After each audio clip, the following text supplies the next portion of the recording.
اب زکوٰۃ ہم پر دو مالوں پر ہے، ایک ہے مال تجارت اور ایک ہے سمن۔ سمن سے مراد ہے سونا چاندی۔ شرعی مسئلہ یاد رکھیں کہ سونے چاندی چاہے استعمال میں ہو چاہے استعمال میں نہ ہو، ہر صورت میں زکوٰۃ دینی ہوگی۔ یہ نہیں کہ جی سونا تو ہم پہن رہے ہیں تو ہم تو استعمال کر رہے ہیں تو کیوں زکوٰۃ دیں۔ سونے کی کرسی ہو، سونے کی چمچ ہو، سونے کی پلیٹ ہو یا زیورات ہوں، سونے کی ہر حال میں زکوٰۃ دینی ہوگی۔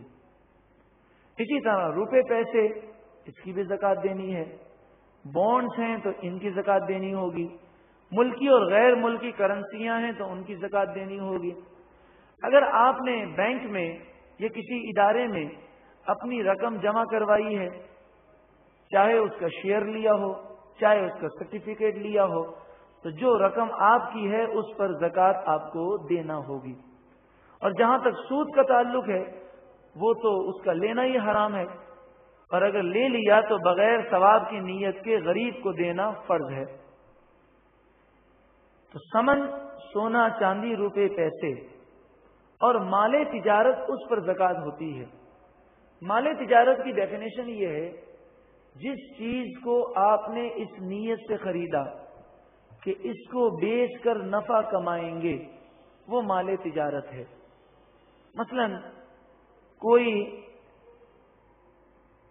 آپ یوں سمجھیں گاڑیوں کا کاروبار کرتا ہے، اس نے 10 گاڑیاں خریدیں کہ یہ گاڑیاں بیچ کر میں نفع کماؤں گا، اور 10 گاڑیوں کی مالیت 1 کروڑ روپے ہے، تو اسے ان گاڑیوں پر زکوٰۃ نکالنی ہوگی۔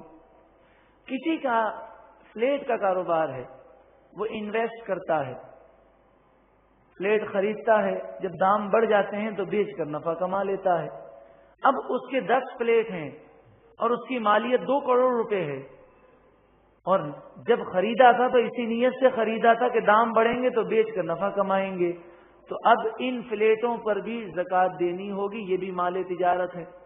قاعدہ اور قانون یہ ہے، جس چیز کو آپ نے خریدا اس نیت سے کہ میں اسے بیچ کر نفع کماؤں گا، یہ مال تجارت ہے، اس کا 2.5% اللہ کی راہ میں دینا ہوگا۔ آپ کی دکان ہے، دکان میں آپ کا جو مال سجا ہوا ہے، جس مال کو آپ نے بیچنے کے لیے رکھا ہوا ہے، اس کا حساب کر کے 2.5% اللہ کی راہ میں دینا ہوگا۔